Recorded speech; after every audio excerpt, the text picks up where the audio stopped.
For our webinar series. Today's webinar is a pretty exciting one, and we're going to talk real briefly. I said real briefly, I'll talk real briefly about what we've got coming up from the foundation. We are in the middle of our convention season. As many of you know, we're attending conferences and talking about some of the programs and some of the impact of what we're doing. Many of you know that mobile health screening is coming to the end of its program year, and we have managed to screen over 125,000 students for vision and hearing issues this year. But the other big thing that we're doing is we help a lot of people with eyeglasses and other services in relation to vision. And I want to give this over to Katie and Kelly to introduce themselves and talk about our new Optical Lab. Hi, thank you for making the Katie and Kelly show a record-breaking registration. I am Katie. I'm the Optical Program Manager. I started out here at the Foundation as the administrative assistant, so when you were calling, I was the one answering the phone, but now I've got Kelly here, and I'll introduce her. Hi, my name is Kelly Asbra, and many of you know me by my maiden name, which was Kelly Shannon, and I'm the Eyeglass Program Coordinator at Coffee Creek Correctional Facility, and I'm also transitioning to become the Optical Director for the Oregon Lions Sight and Hearing Foundation. Just a reminder for those of you that the eyeglass graduation at Coffee Creek is coming on March 21st. We would love to have you come.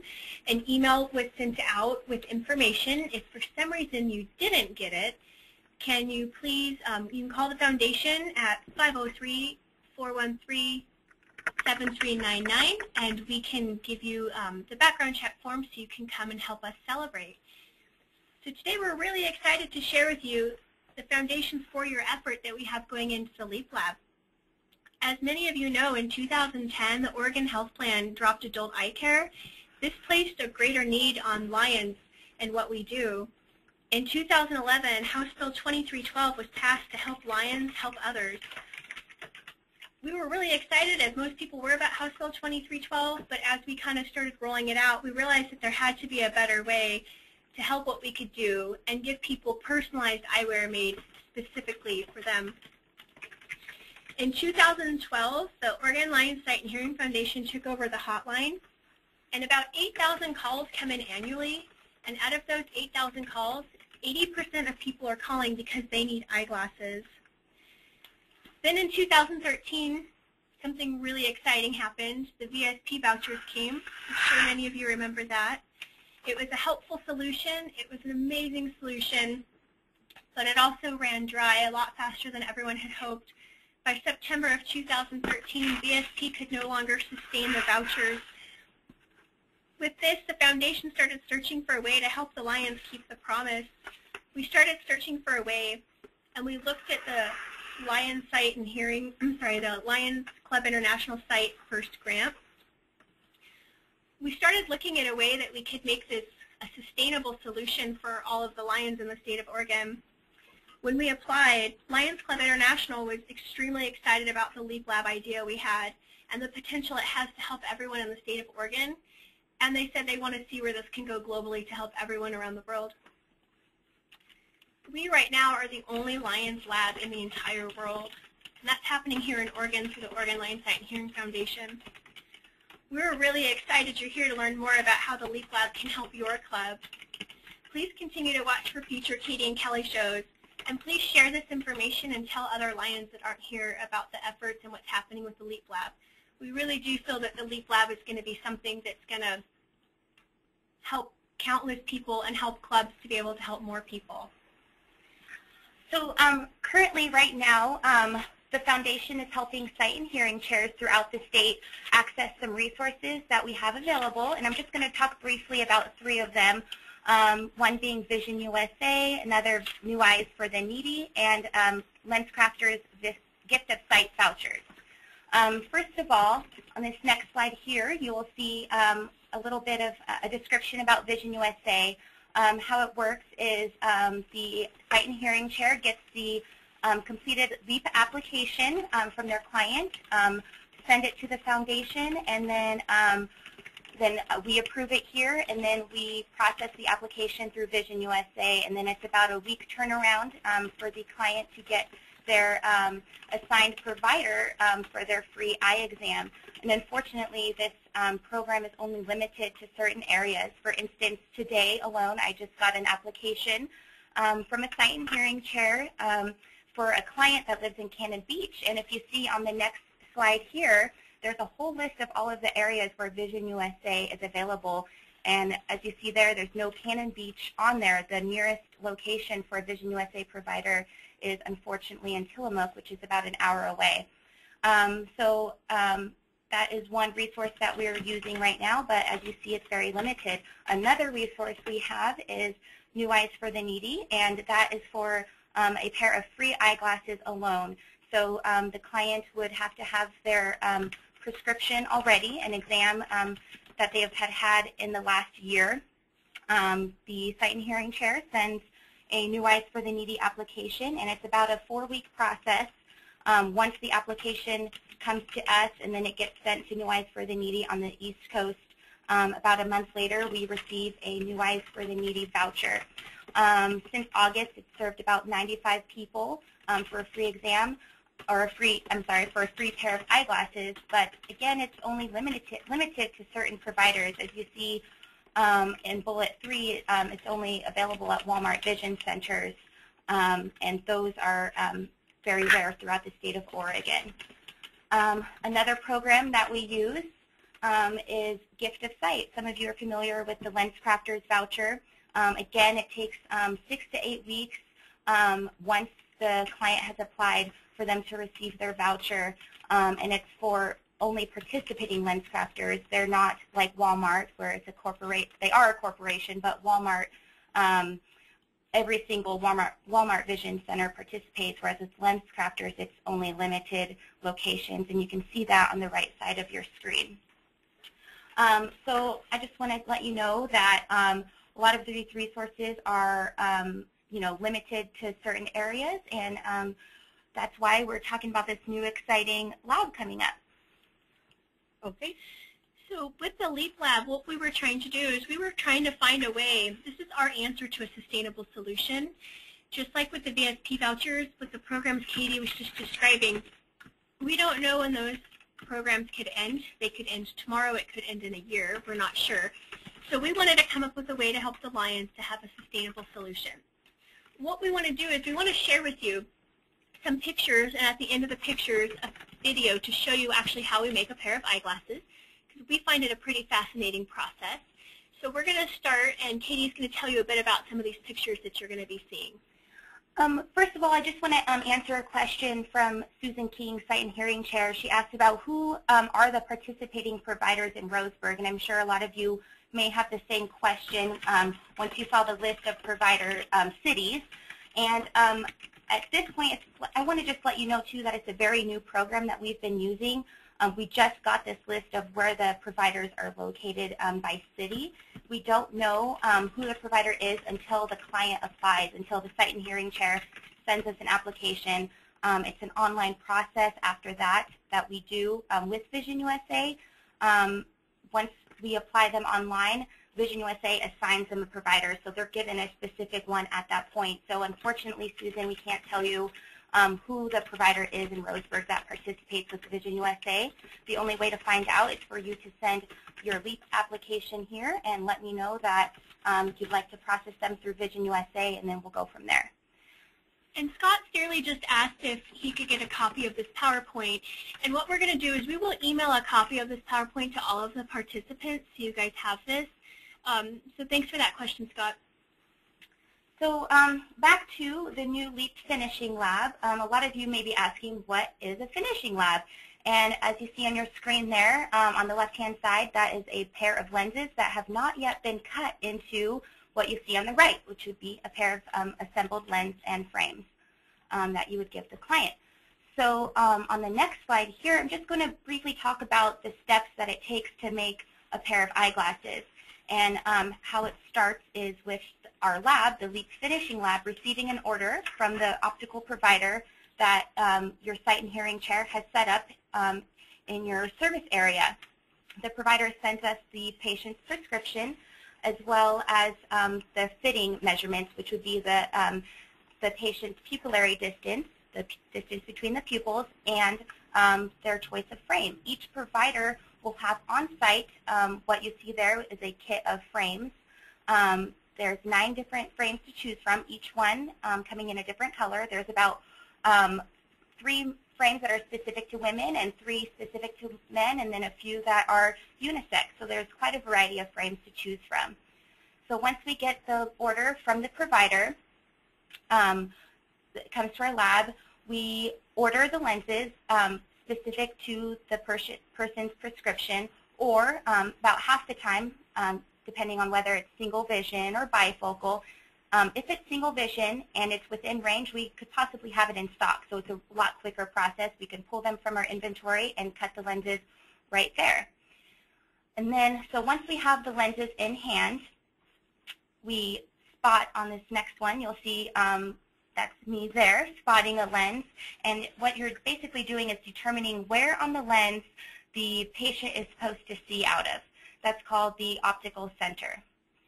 And so once you get that measurement, you put it in the, you get that measurement and you block it, or I'm sorry, you spot it. And then simultaneously, you're kind of going back and forth between tracing the frame to get the shape of the lens, which needs to be cut out to fit the frame. Once you've spotted the lens, you determine where, how far over the lens needs to be placed on the blocker.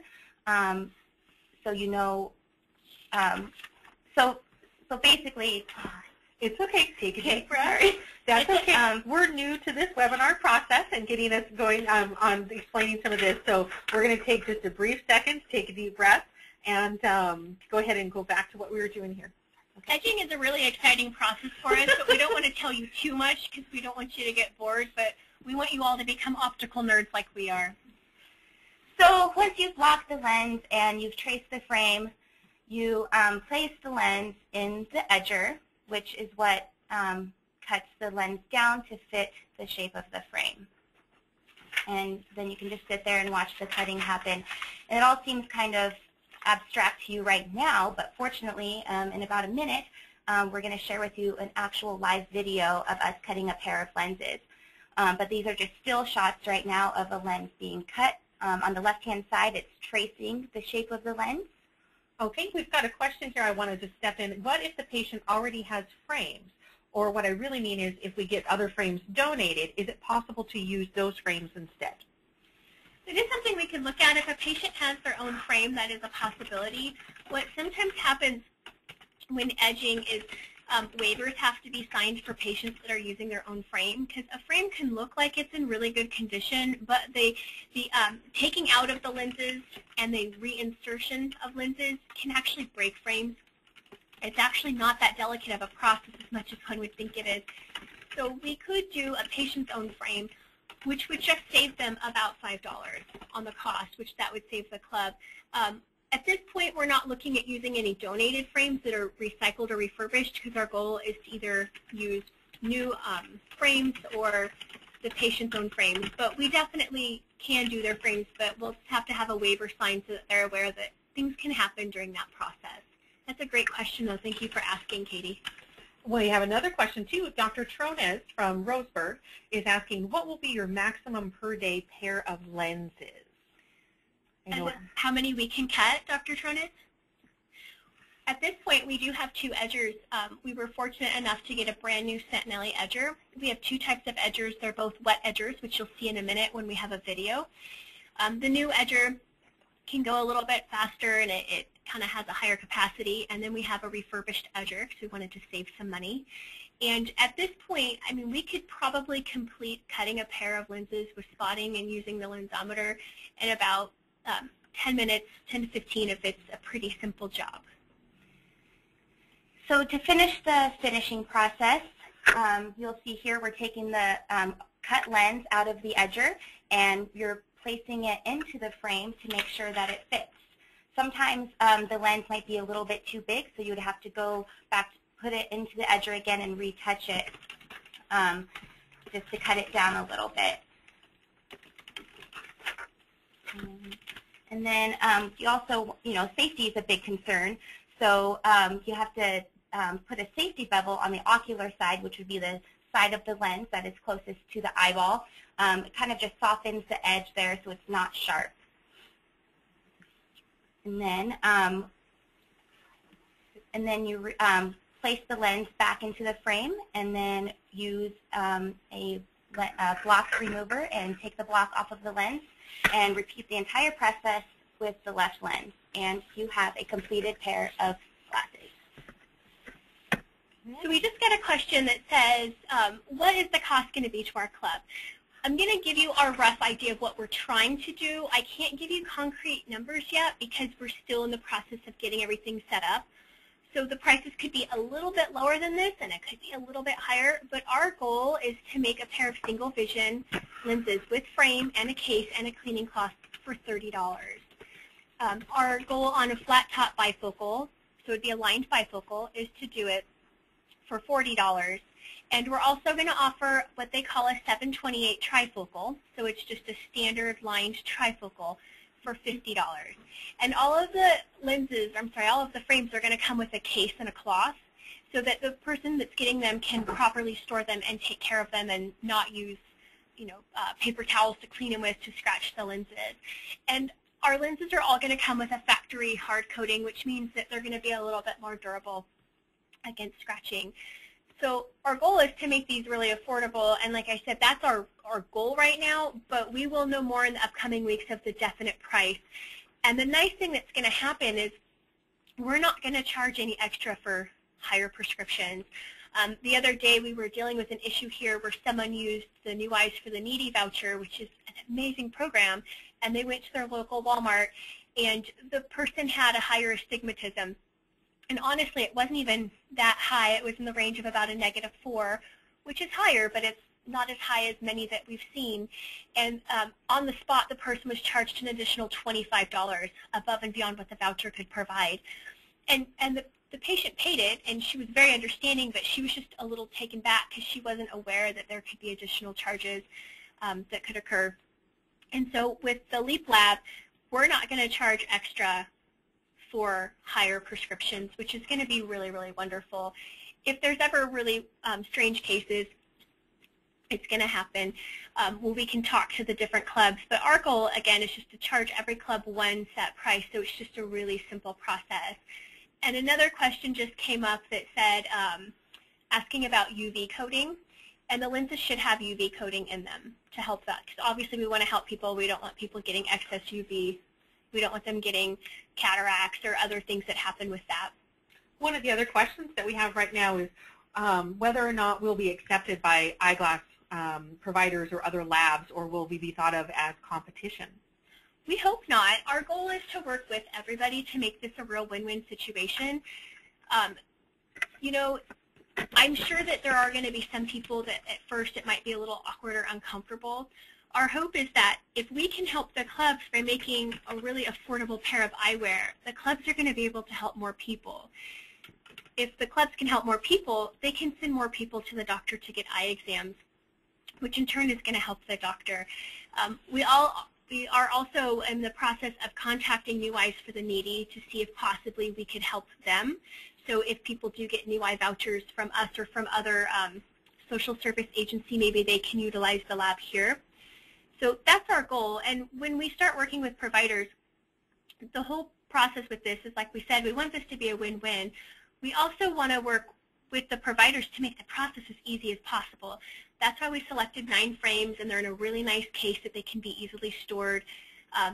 There's one lens material offered, which is plastic, which is what almost every club is currently using, also known as CR39. So that's going to help. It's not going to take as long where the optician who's doing the fitting at the provider that's chosen to work with us is going to have all this extra stuff. And each provider that comes on board with us, we're going to personally reach out to and either visit in person, or if they're too far, work with them over the phone to make sure that they're comfortable with the process. One of the other questions that we have is, when we had the VSP program, there were several doctors involved. Would those doctors possibly be doctors we could partner with now? We're hoping. Our hope is that we're going to be reaching out to different clubs to find out who everyone's currently working with their providers to see if we want to get a collection of providers that want to work with us. And hopefully we're going to find more providers that are really excited about the potential that this has and how it's going to help so many people. So if you know of any providers out there, or if you know new ones move to your area, or you're reaching out to somewhere else, we would love to also talk to them, because the more providers we can get, the more we can help keep the promise and help more people. Okay, and we've got lots and lots of good questions coming. I just sent you guys kind of a note through the chat function basically saying keep them coming. Go ahead and at this point, Katie wanted to know is how familiar is our audience with some of the changes that we're making to one of our programs you may or may not be familiar with. And I wanted to go ahead and make this as an announcement now. We did announce it at District O Convention, and we are going to continue to promote this. Some of you may have heard, especially in the northwest part of Oregon, about a program that helps children with exams and eyeglasses called KX Kids Fund. It's been operated through your foundation. We've done this for several decades now, operated the vision side of it and helped kids get eyeglasses, but it was always within the 1190 AM KX radio station listening area. That was one of their criteria that they had put on it. After recent meetings with them, talking about some of the needs that existed and what Lions were facing, KX Kids Fund is now going to expand statewide to provide exams and eyeglasses for all children in need throughout the state. That's going to be something that we are excited to expand. We are excited to work with them on that reach. They're also going to look at ways that they can support mobile health screening in order to identify those kids that need that exam and eyeglasses.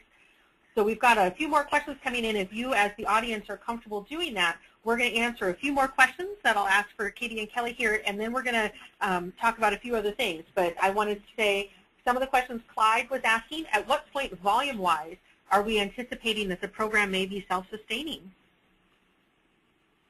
That's the million-dollar question. That's a fantastic question. You know, we're not 100% sure yet when we can make this self-sustaining. It is our goal, because we do want this to be a program that is here to last, that's not going to run out. So unfortunately, I don't have an answer to that one at this time, but as we keep going and growing, I think that it's going to get to the point where we get very popular. We've already had interest from actually Lions clubs in other states. I know that some of the Northern California Lions clubs seem quite interested in using the LEAP Lab. Right now our focus is just on our people here in Oregon, and eventually we could roll out, so I think that will help. I saw a great question about the glasses in the kit.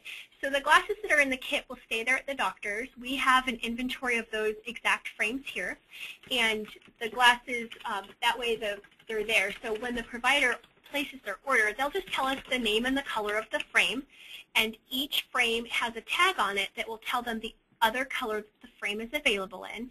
And then that way, if someone comes in and wants a frame, they should always be there. It's not like one's going to go missing because someone just placed that order.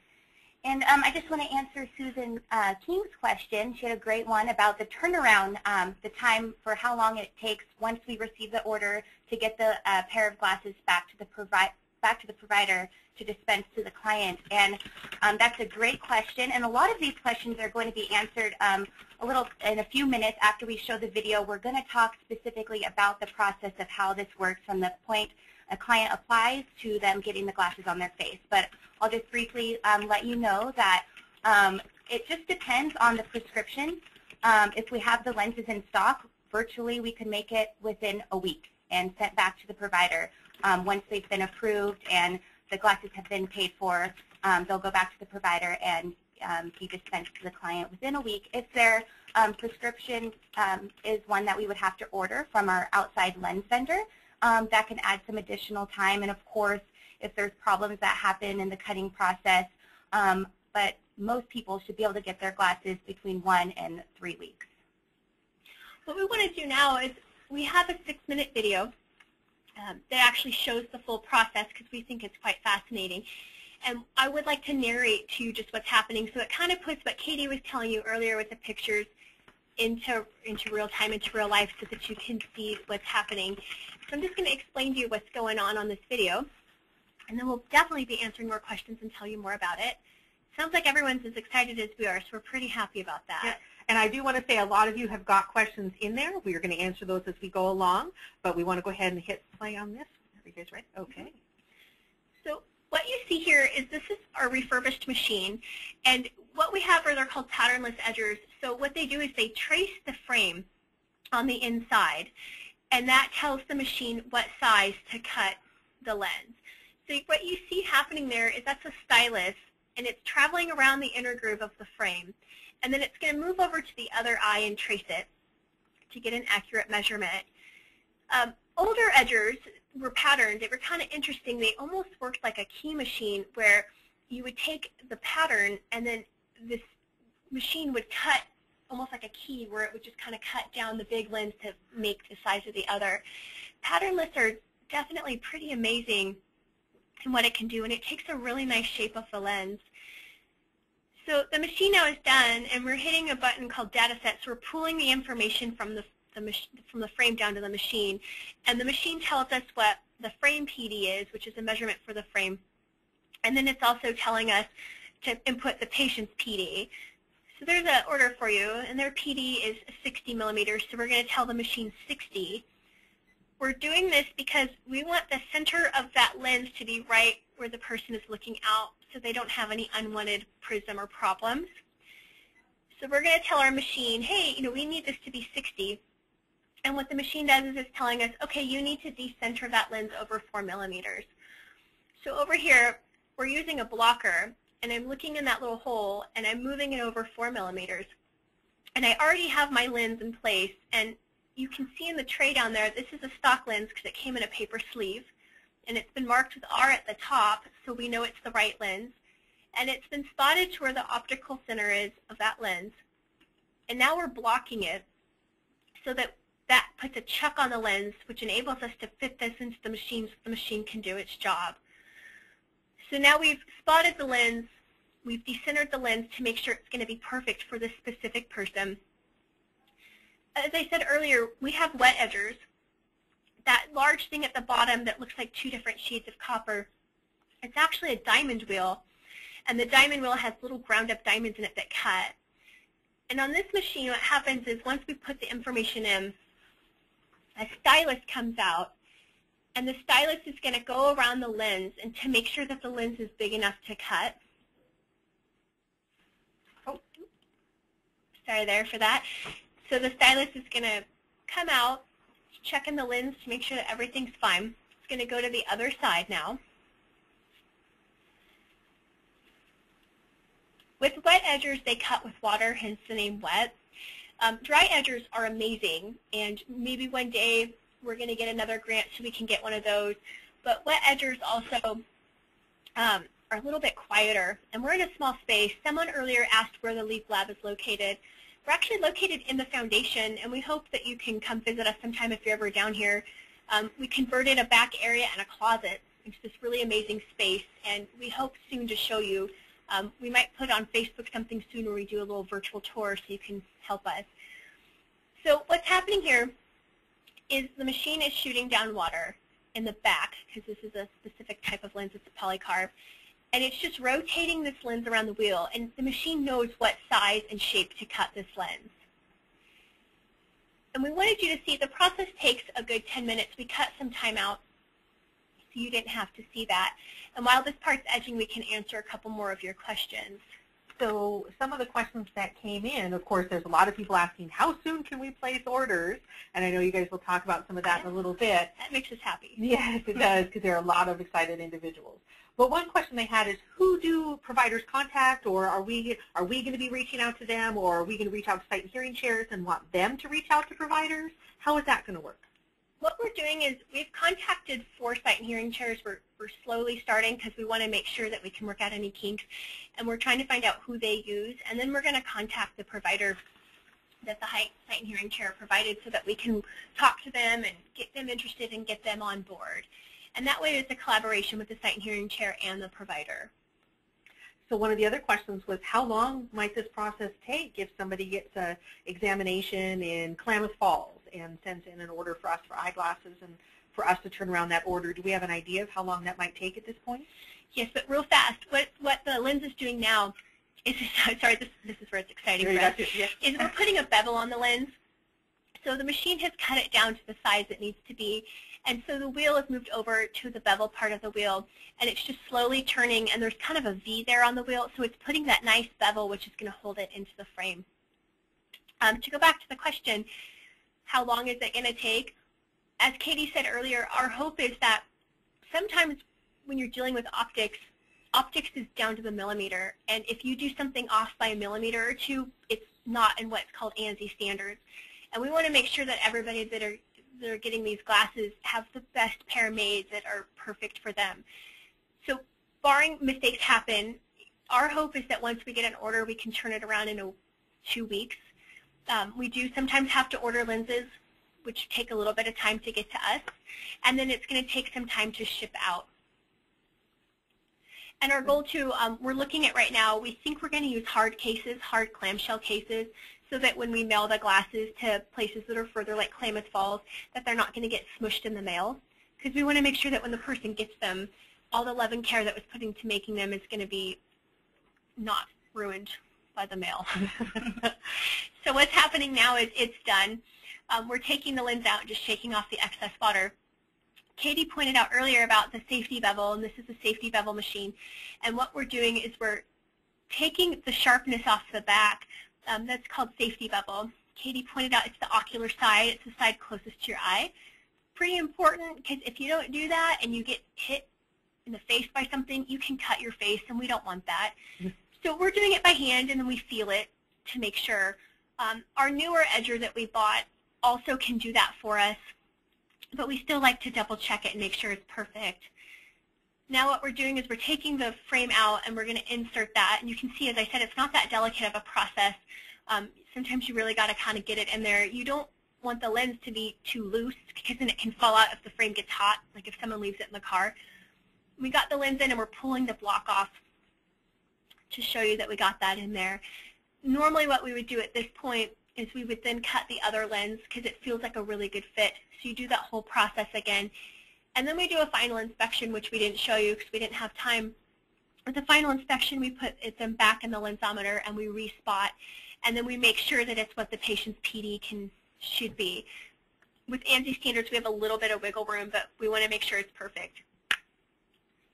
We hope you enjoyed our video. We had a lot of fun making that video for you. Before we move on to the next part of it, I wanted to go ahead and address, because we do have what's looking like well over a dozen questions. Some of them are very similar, so I wanted to give us a chance to address some of those. One of the questions from Helen was, where did the startup funding come from for this? And I wanted to give you a chance to talk about Lions Clubs International Foundation and their Sight First funding. Yeah, so back in August, we got a letter in the mail. It was super exciting here at the foundation, saying that LCIF, through Sight First, gave us a grant of $219,000. Correct. To pay for all of the capital expenses of the lab. So we were able to purchase all of the edging equipment, supplies, everything that it took to demo the office space. And Kelly mentioned earlier that we took a closet and turned it into the lab. So there was some construction involved there. So a lot of that funding went towards that. And so that $219,000 from Lions Clubs International Foundation, that was for capital expenditures. So it focuses on all the equipment, the construction, the startup costs that go along with it. Operationally, which is, for the labor to do some things and some of the other costs, the foundation is absorbing those costs. And of course, that means that we go out and we ask for Lions Clubs members like yourself, attending conference, parade of checks, gifts, individual donations, whatever you guys are able to do to help us support this. We also have as one of our audience members, Nick, who is our development director. She's listening into our program this morning. Hi, Nick. Hi, Nick. And she is in the middle of writing lots and lots of grants and sending out a lot of requests for additional assistance for the operational side of this particular program. But we need and can use your help. One of those other questions that I thought was interesting is, are we using frames and lenses that have been donated? And I wanted to give you guys a chance to talk to, because our Lions collect hundreds of thousands of eyeglasses. We send those, I know you guys are very familiar with the recycling program, but to address that, are we using any donated, used eyeglasses for this? We are not. You cannot reuse the lenses. They've already been cut to be used for a specific frame and for a specific patient, taking into account all of the measurements for the person. As far as using the donated frames, we're not going to do that because say we make a pair of glasses with a recycled pair of frames, they're, like Kelly was talking about earlier, when somebody uses their own frame and they want lenses put into it, you're kind of taking a risk into possibly breaking the frame. If you break that frame, you don't have a replacement. Just like with the recycled lenses and frames, we will not be using them because with the frames that we have on inventory here, what's great about it is a year from now, if a client breaks a temple off of their frame, the bridge breaks, they can come back and we will have a replacement frame here. If we use recycled frames, then we wouldn't have a replacement for them. And back when House Bill 2312 was passed, everyone was so excited because we saw this as an amazing solution. I was excited. I was not working here, but down at the prison working, in the program there. And how we all saw House Bill 2312 was an amazing way to use resources in our own state. We couldn't do that before. And when you heard about natural disasters like Hurricane Katrina, think about the amount of people that lost their eyeglasses as they were trying to flee to save their life. And the clubs down there, they couldn't use the refurbished Asbra to help people. So we got excited thinking of how great this could be. And sometimes best intentions don't always work out. And what kind of started happening is opposition where some clubs do use recycled eyewear and they're helping people and they can to House Bill 2312, but we're running into different places saying, well, but it's not exactly specific for that person, or because their PD might be a little bit wider, it's not going to be perfect. And that's why the foundation started trying to look for a way to do something that was specifically geared towards that person. So I know that there is some clubs that are using some refurbished eyewear in some sight clinics in Oregon. But for the most part, all of the recycled eyeglasses and lenses are going out to other countries to give the gift of sight, which is pretty awesome. And as Katie said, we want to make sure that we can sustain the glasses. A recycled pair is one individual pair, where if we have our inventory, we can help the patient down the road. Okay, and some of you were thinking, of course, and I apologize for stopping on this last frame of the video. The video is done at that point. I wanted to give us a chance to, before we jumped into the next slide, which has a lot of information on it, to answer a few more of those questions. So thank you, audience, for bearing with us. Yeah, so a lot of you are wondering now, how is this process going to work? And I'll start with step one, but before I talk about that, I just want to say at this point, we're going to start very slow. We're starting with one club, one sight and hearing chair in each district of the state. So we'll be starting with 4 clubs total and 4 providers. And so we'll have once this gets up and running, we'll already create that partnership with the sight and hearing chair and the provider that they already have a relationship with or would like to start a new relationship with. So we'll have that set in place. The first step with this process is that the sight and hearing chair sends their completed Lions Eyeglass Assistance Program application to the foundation for our approval. And then the step 2 is once that's approved, the LEAP application is sent back to the sight and hearing chair, and this is something that's currently happening right now, so this isn't changing. And then once that application is approved and back to the sight and hearing chair assists the client with scheduling an appointment with the provider that they have their partnership with.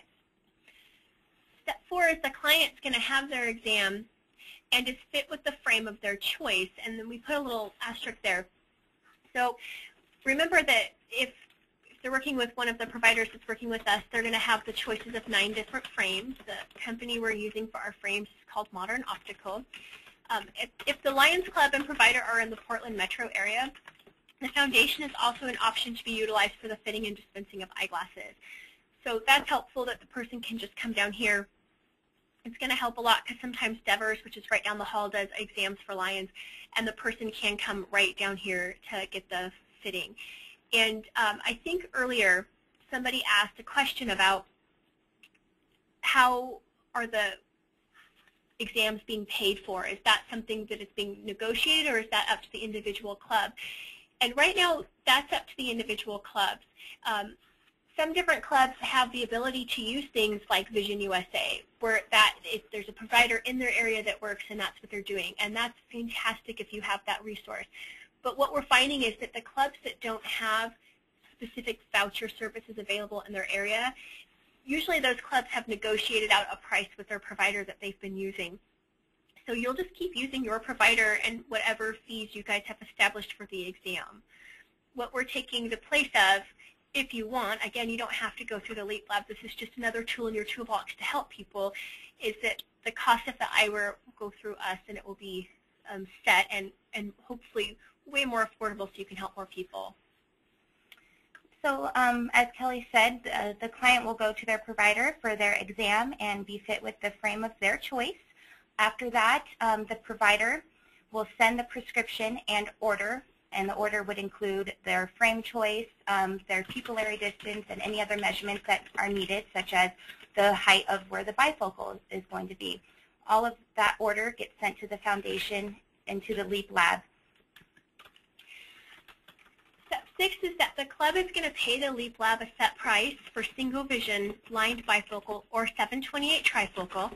In reaching out and talking to different clubs, we found out that many clubs were not offering trifocals. It wasn't something that the provider they were working with was doing.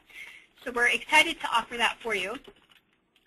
We don't know 100% yet how we're going to do the payment to the LEAP Lab. We've had some really exciting ideas along the lines of clubs being able to establish credit. So clubs could go ahead at a time and say, okay, we want to, on the books, have $200 there, and then when an order would come in, we would just deduct it from their tab, we'll call it. Kind of similar to the way that the Lens Crafters voucher works, but you're not going to have to mail away and wait 6 to 8 weeks to get them back. So we've kind of been coming up with some interesting ideas to make the process as easy as possible for the clubs. And once we get that all ironed out, we're going to share it. And if you have any fantastic ideas of what you think would be really helpful for you, we would love to hear from you on that, because again, we want to make this as awesome as possible for all parties involved. One of the questions that came in here was, is there a chance that a frame provider or a lens provider might stop giving us those deals or those things, and we might have to struggle with finding supplies? That was from Dr. Trones, and Dr. Trones, I started a finishing lab in the prison. That's kind of my background. In addition to running the recycling, I started a finishing lab to train my ladies, and we are now making all of the eyeglasses for all of the incarcerated in the state of Oregon, which is unfortunately about 14,000 people right now. So I have a lot of relationships with different vendors that I've been working on over the years, and I worked with vendors that I have really good long-standing relationships with, and they are so excited about the LEAP. They are bending over backwards to accommodate us so that we can all provide high-quality, low-cost eyewear to all of the clubs. And at this point, if somebody did back out, we have other vendors that are willing to work with us. But the vendors that we have in place are so excited. Modern Optical, who is our frame vendor, and I've been using them for about 8 years, they are so excited about what the Lions do that last week they donated 1,500 pairs of eyeglasses with lenses in them for the site missions. These were glasses that people had mailed back to them because people didn't like the color or for really weird reasons. And Modern, as a gift to us, they mailed them out to the prison, the 1,500 pairs. And our vendor that we're using for lenses, he is so excited about this, and he's actually doing a lot of work for the Georgia Prevent Blindness Council because he does believe in giving the gift of sight. And he's helping us by not charging anything additional for high prescriptions, which doesn't sound like a lot, but it can be quite a lot. When you're talking about Walmart charging $25 for 2 extra diopters of cylinder, or if someone came in and needed a -12, that would cost so much, and he's giving us the same price versus if it's 1 diopter of power or 22 diopters of power. Something I wanted just to mention that we haven't talked about is part of the partnership, or what we're also trying to do here, is we want to include Coffee Creek and the women that are in that program. And so what our goal is, once we get this up and going and down the road, our goal is to keep working with Coffee Creek, and hopefully our goal is to bring out a few of the graduates a year. once they parole from the facility. So maybe if we could get 4 to 6 to start with throughout the year, we're going to find grants to help pay them, so it's a part-time internship to get them out, that they can keep using their skills that they learned on the lab there, help here, and get outside work experience. And our goal is, as we network with providers and keep doing this, that maybe then we can kind of help them with a job placement down the road. So we're pretty excited with that partnership to kind of help the ladies there too. Yeah, so after the club pays the set price for single vision, line bifocal, or trifocal, which I just want to reiterate what Kelly was saying about no additional cost for high prescriptions. That's kind of unheard of in the optical world, so it's just pretty exciting that it's going to be a consistent price set for each patient, regardless of what their prescription is. So once the club pays, then the lab pulls the frame from inventory, and depending on the prescription, whether we have that lens in stock or not, then we would order the lenses or pull them from our inventory and grind the lenses. And then step 8 there, we grind the lenses and we ship the assembled frame and lenses in the hard clamshell case back to the provider, or leave them here on site at the foundation if the club and provider chose to use us as the dispenser. Once the glasses are shipped back to the provider, they dispense the glasses to the client, make sure that everything is fit for them perfectly, make sure they're seeing right, and if not, then they would get sent back to the foundation. But we hope that the time and care that we put into grinding the lenses, that all of the measurements should be perfect. I work with a pretty amazing director, and she uses the motto, what is it? I don't know. Well, it's something along the lines of quality over quantity. So even if it takes you 20 minutes to, spot a lens, at least you're putting an extra 20 minutes into it, as opposed to doing a quick spot and it's off by 2 millimeters, out of ANSI standards, it goes on the patient's face and they can't see. We try to eliminate that with putting more time and care into making the lenses. Thanks, Katie. I was going to say, I say so many profound things. I'm just kidding. All the ladies that I teach out at Coffee Creek, that is what we do. I tell them, someone else can teach you how to be fast. I'm going to teach you how to be accurate and right. And that's what Katie and I live by in every step of this that we're trying to do. That's why we're trying to kind of start slow. We want to make sure that this is as seamless as possible and works out for so many different people. The next slide is going to kind of talk about, just a brief slide about when is it going to be up and running. And I saw that Eugene, was it Les? Eugene, he said, when can we order glasses? Wes, yes. Wes. So, that's our hope. Like we said, we're going to start. We've contacted the 4 different sight and hearing chairs. We're trying to work it out with them for the first group. And we're going to do a soft launch in April. So that is our goal, is just to kind of work out some kinks and kind of work through it and see what happens. We're still in the research and development phase right now. We have selected our lens vendor. Actually, today when we're done with this, we're going to place our first stock order. We'll have to put pictures on Facebook so you can see it. I think we're going to order about 2,000 lenses, just so we kind of have that, which if the prescription you order is in the stock, it's going to go a lot faster for your patient. We're still going to be reaching out to different sight and hearing chairs. We'd also love to hear from you, because we want to keep gathering information and seeing who wants to come on board with us next. As we launch in April, we're going to assess our process and make any necessary adjustments. We'd rather start kind of small so that we can work out kinks on a small level and then get bigger and make it seamless. And our goal is to do our second larger launch this summer. So we would love to get an email from you or hear from you when you guys are interested, or if you want more information. And we also hope that if you're in the area, we can set up a time where you can come, or we're also working on maybe doing an open house to have everyone come out and see the beautiful place that we've designed and how we can help everybody. Oh, there we go. So feel free to call Kelly or myself anytime.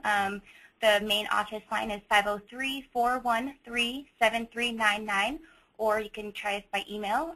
For our first name, kelly@olshf.org or katie@olshf.org. We look forward to hearing from all of you and serving everybody that's in need We're very excited, but like Kelly said, we're starting small and we're starting slow because we want it to go as smooth as possible. So I will, at this point in time, encourage everyone, this is Brenda again, I will encourage everyone to attend your district conference if you haven't already.